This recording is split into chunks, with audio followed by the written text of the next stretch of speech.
Bon, on va faire un cours Bezat Hashem sur la paracha Shlar pour la Refoua Shelema de Nathanaël Meir ben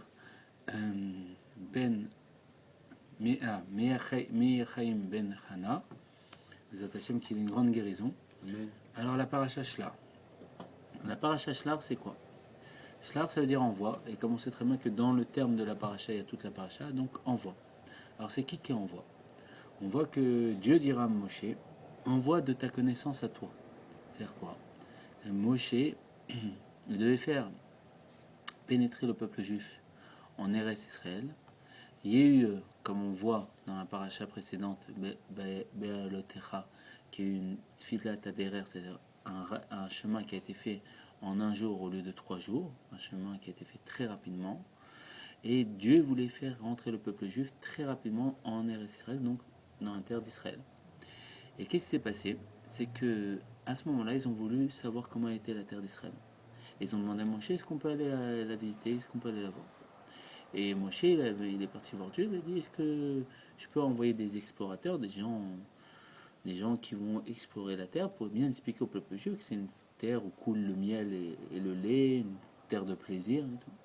Et à ce moment-là, Dieu lui-même, il dit, moi je te dis pas d'envoyer, mais si tu as envie d'envoyer, envoie de ta connaissance à toi, c'est envoie pour toi, envoie de ton niveau à toi. Alors le premier, le pshat, le sens simple, c'est que Dieu lui dit, moi, si je t'ai pas dit d'envoyer, il ne faut pas envoyer. C'est toi que tu vas envoyer, alors envoie. Et donc de là, qu'est-ce qui s'est passé? Les explorateurs, ils sont partis.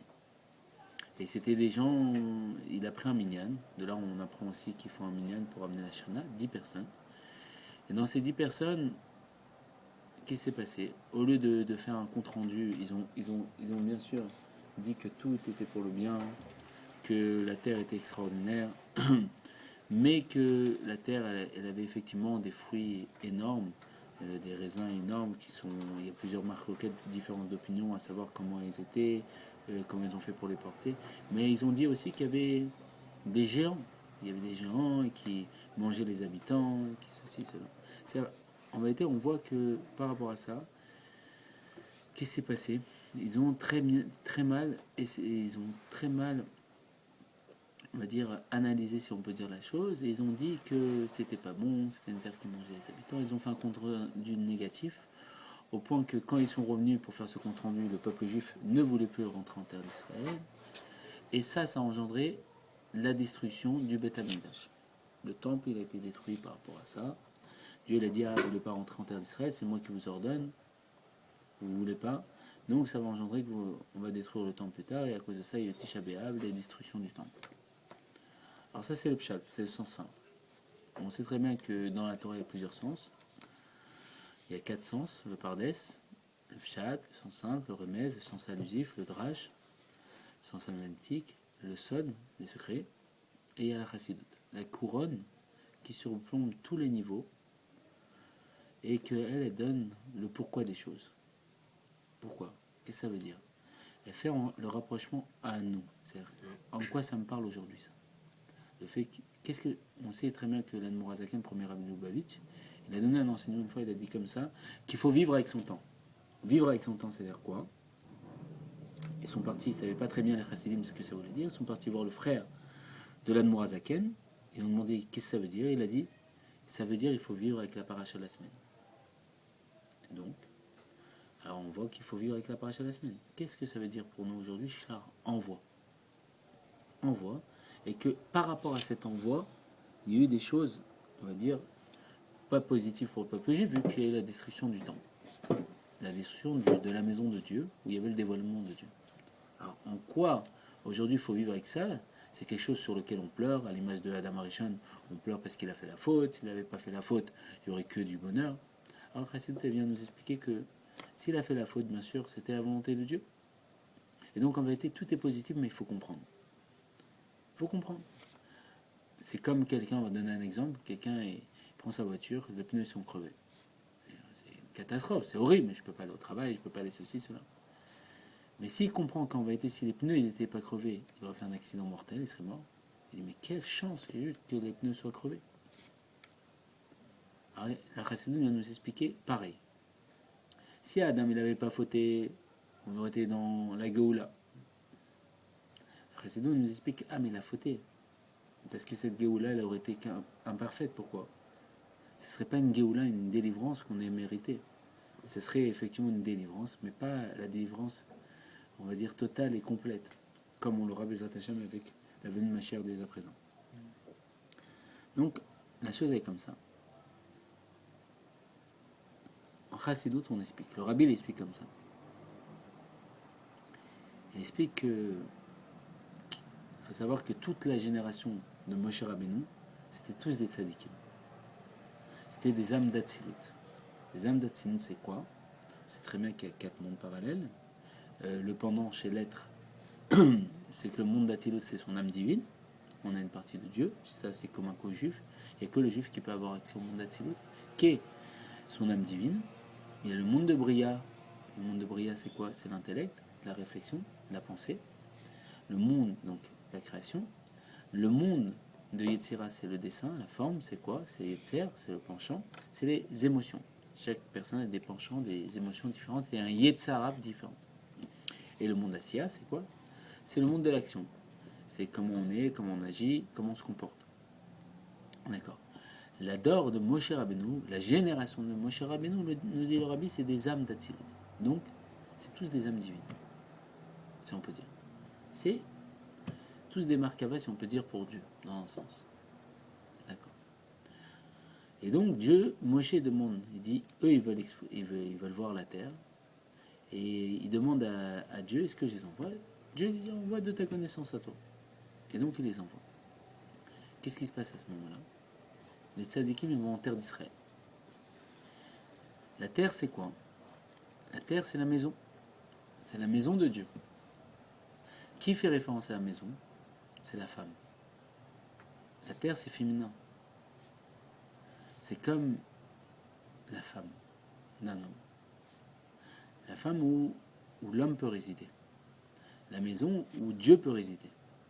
Qu'est-ce qu'ils ont fait les tzadikim? Les tzadikim, ils sont partis là-bas. Parce que c'est expliqué que quand on a un rapport avec sa femme pour la première fois, c'est expliqué comme ça que on donne au-dedans d'elle, le premier rapport, on donne un réservoir d'âme. On va transmettre dans sa femme le réservoir d'âme de toutes les âmes à venir. Tous les enfants que je vais avoir est lié au premier rapport. C'est comme mettre au-dedans de la femme un réservoir d'âme, c'est le terme employé. Et chaque fois après, on va prendre de ces âmes-là et ça va faire en sorte d'avoir un enfant. Le rabbi nous explique comme ça. En vérité, qu'est-ce qui s'est passé? Pourquoi il l'a envoyé? C'est que la terre, elle s'appelait, avant de s'appeler Eretz Israël, elle s'appelait Eretz Kenaan. La terre de Kenaan. Et le rabbi nous explique que c'était l'âme animale. On sait très bien que tout ce qui est à l'intérieur de nous et à l'extérieur, le reflet de notre intérieur, notre âme animale, matériellement, c'était la terre de Kenaan. Et dans cette terre de Kenaan, qu'est-ce qui s'est passé? Moshe, notre âme divine, envoie la sainte génération, donc toutes les possibilités, tout le potentiel de l'âme divine, donc toutes les âmes divines, si on peut dire, aller enfanter l'âme animale. Pour faire quoi? Mettre à l'intérieur de l'âme animale, donc de la terre d'Israël, le réservoir d'âme. Pourquoi? Pour donner la possibilité à cet animal d'enfanter, on va dire, d'enfanter le potentiel de pouvoir recevoir le dévoilement de Dieu. C'est-à-dire qu'en vérité, quand les tzadikim sont partis là-bas, qu'est-ce qu'ils ont fait? Ils sont à l'image d'un homme quand il se marie avec sa femme. Le premier rapport avec elle, il va mettre un réservoir d'âme. Et on sait très bien, il y a une histoire comme ça, qu'il y a marqué que Rachel, elle n'arrivait pas à enfanter, elle n'arrivait pas à avoir d'enfant. Et à un moment, elle a eu Yosef. Et un soir, il y a Léa. Il y a Rachel qui est venue voir Léa. Elle lui a dit... Non. Rachel, elle a voulu avoir les fleurs que Réhouven, le fils de Léa, les mantigores, ça s'appelle, les fleurs que Réhouven il avait cueillies pour sa mère. Et donne-moi les mantigores. Et elle lui dit, alors qu'est-ce que tu me donnes? Et elle dit, voilà, ce soir, je dois aller avec mon mari, Yaakov, je te laisse aller avec lui. Mais donne-moi ces fleurs-là. Et elle a été avec Yaakov, et ce soir-là, elle a enfanté. Elle est sortie, elle est venue voir Yaakov, elle dit, ce soir, t'es avec moi. Elle a enfanté quoi? Elle a prié pour enfanter une fille, Léa. Pour pas que ça soit un garçon. Pourquoi? Parce que comme Yaakov, et on sait très bien que c'était des tzadékettes, c'était les matriarches, elles avaient vu par roi Kodesh, que comme Yaakov il devait donner naissance à 12 tribus, et qu'elle, elle avait déjà la majorité des tribus, et que les servantes avaient 2 tribus chacune, et que sa sœur n'avait pas. Si elle enfantait un garçon, sa sœur Rachel, elle n'aurait pas eu l'équivalent des servantes comme tribu. Et donc, elle n'a pas voulu que sa sœur soit gênée, ou frustrée, ou embêtée par ça. Et donc, à l'image de Rachel, que quand Léa elle était sous la roupa avec Jacob, Rachel, pour pas faire honte à sa sœur, elle lui avait dit les codes que Jacob lui avait donnés pour pas être trompé par Lavan. Et elle s'est sacrifiée pour que sa sœur aille avec son mari, pour pas faire honte à sa sœur. Tellement c'est important de ne pas faire honte à une personne. Et donc, pareil, Léa, elle a voulu, si on peut dire, bien se comporter vis-à-vis de sa sœur. Et donc, elle a prié pour que ce soit une sœur. Et elle a transformé. Parce que on sait très bien qu'un tzaddik, ce qu'il dit, Dieu réalise. Et que c'était des tzadikettes. Et que comme dit le Rav Ginsburg, il explique que si c'était pas pour sniout, pour la pudeur, on ne dirait pas que Elokei Abraham, Elokei Israël dans la Mida, Elokei Jacob. On dirait aussi Elokei Sarah, c'est Dieu de Sarah, Dieu de Rachel, Dieu de Léa. Tellement qu'elles sont été élevées. Mais par pudeur, par sniout, on ne dit pas ça. Et plus que ça, c'est que les femmes étaient beaucoup plus élevées que les patriarches. Parce que la femme est beaucoup plus élevée que l'homme. Pourquoi? Parce que la femme a Keter Baala. C'est la couronne du mari. Et on sait très bien que la couronne, c'est ce qui est au-dessus de la tête, au-dessus des forces les plus hautes de l'être, qui est la tête. Et elle couronne l'homme. Elle rend un homme un roi. Un homme différent de tous les êtres, au-dessus de tous les êtres. Pareil, la chassidoute, c'est la couronne de la Torah. La chassidoute dévoile qu'en vérité, on est un roi. On est quel roi? On est le fils de Dieu. Et il nous redonne le statut de fils de Dieu. Donc, qu'est-ce qui se passe à ce moment précis? Elle a prié. Et on sait très bien qu'après, Rachel, elle a eu Yosef. Et à un moment, elle a eu Benjamin.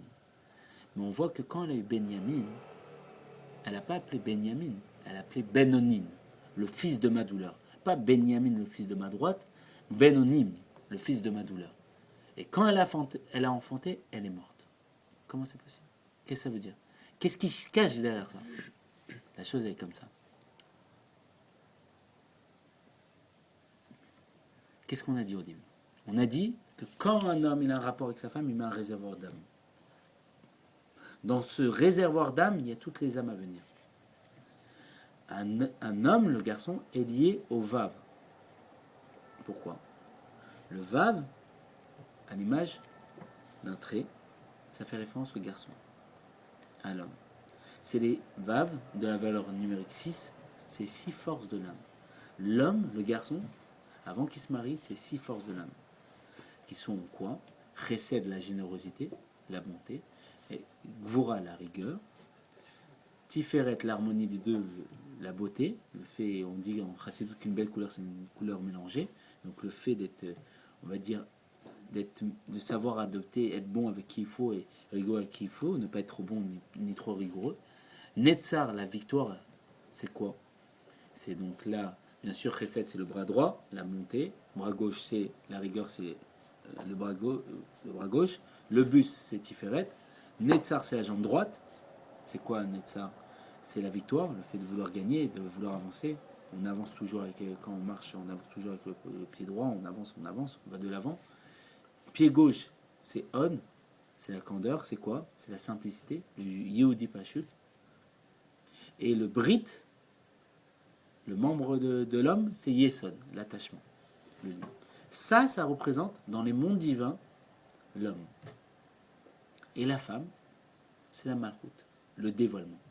Elle, la femme, elle prend ses 6 forces et elle dévoile.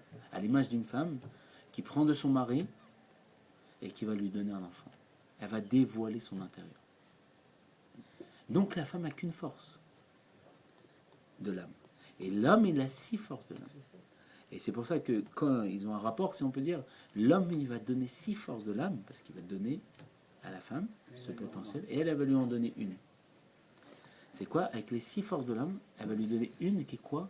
Qui est tout le but. Elle va le dévoiler.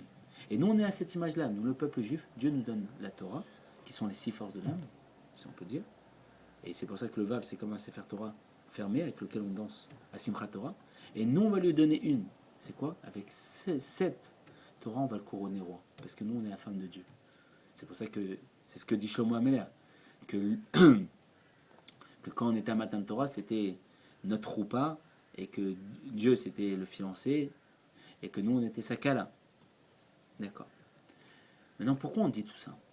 C'est qu'en vérité, quand Yaakov, il a mis un réservoir d'âme dans Rachel, elle pouvait enfanter que le nombre de dames qu'il y avait dedans d'elle. Qu'est-ce qui s'est passé? Léa devait avoir un garçon. Elle a prié pour que ça devienne une fille. Donc, Léa, elle avait le potentiel de recevoir, de pouvoir enfanter encore 6 âmes. C'est un garçon qui prend 6 âmes, 6 niveaux de l'âme. Et elle a prié pour que ça soit une fille. Et Rachel, qu'est-ce qui se passe automatiquement? Elle devait enfanter une fille, qui était Dina. Elle a enfanté un garçon. Mais le problème, c'est qu'elle avait plus qu'une seule âme. Elle en avait plus 6, parce qu'elle devait enfanter une fille. Et tout par Shgecha pratique, quand Yaakov il a mis par Shgecha pratique le réservoir d'âme, il lui en avait mis 7. 6 pour Yosef et une pour Dina. Il manquait 5. Qu'est-ce qui s'est passé? Pourquoi elle appelait Ben Onin, le fils de ma douleur? Parce que Ben Onim, c'était un garçon.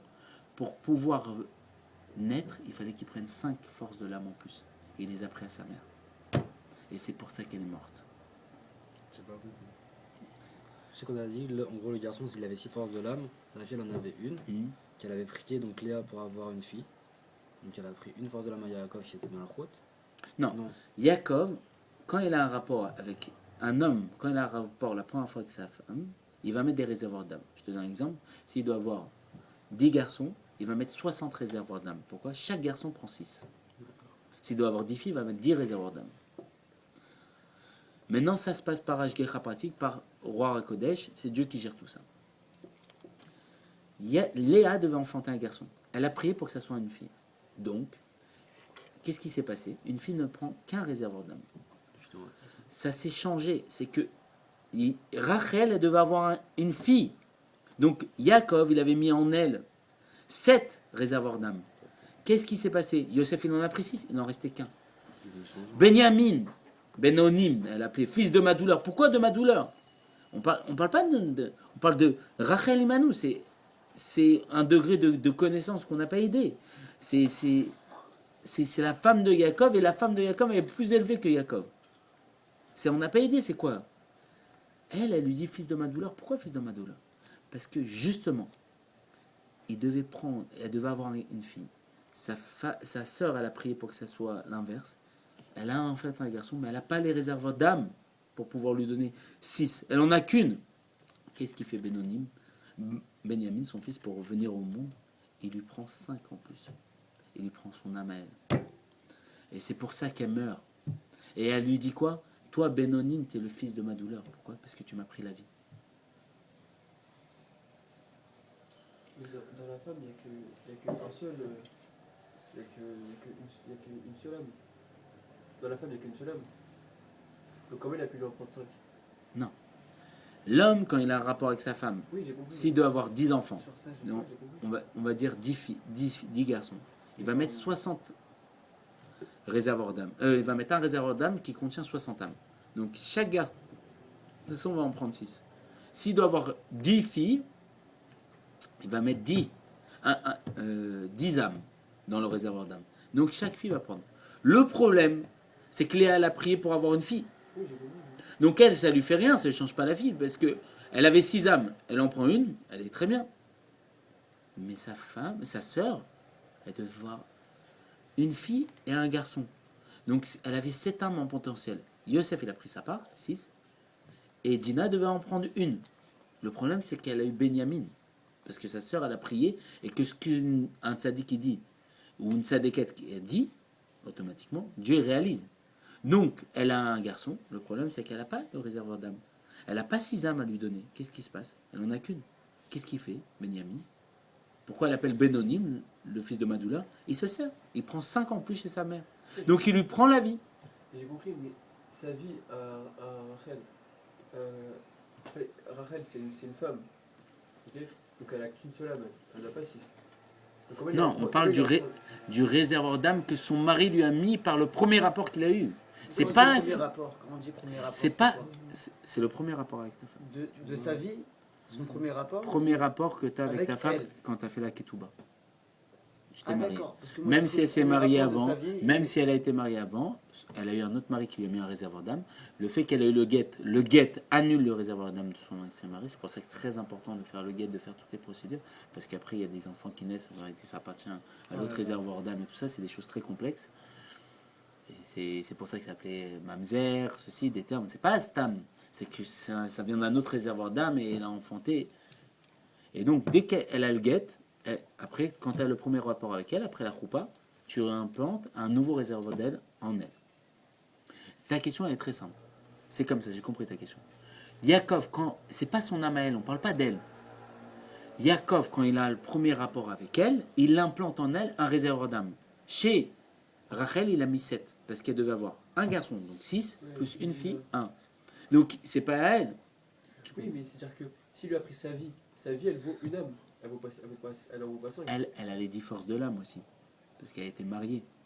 Ouais. Donc avec Yaakov, Ah, ok. quand ils ont un rapport, elle a échangé. Yaakov lui a donné il y a marqué que Yaakov il donne le garçon donne les 6 forces de l'âme et elle lui donne 1. Donc ils en ont 7. Donc il en a pris 5. Tu vois? Il lui a pris. Il a pris sa vie. Après il en restait 2. Maintenant je sais pas si les 2 les a utilisés au passé. Je sais pas comment ça marche. Là tu me parles d'un niveau. Je l'ai pas vu encore marqué dans le livre. C'est une bonne question. Je sais pas comment. Mais ce qui est sûr c'est qu'il lui en restait peut-être 2. Que ces 2-là, je sais pas c'est quoi. Peut-être elle les avait utilisés. Je sais pas. Mais c'est une bonne question que tu poses. Ça va? Et donc, qu'est-ce qui se passe? Maintenant, pourquoi on dit ça? On dit, en vérité, la chose est comme ça, on va accélérer maintenant. Maintenant qu'on a donné toute la construction, la chose est comme ça. Les tzadikim, pourquoi Moshe l'envoie? Les tzadikim, les explorateurs? Parce qu'ils vont justement, ils vont implanter là-bas le réservoir d'âme. Le réservoir d'âme qui va pouvoir enfanter quoi? Enfanter tout ce qui va venir.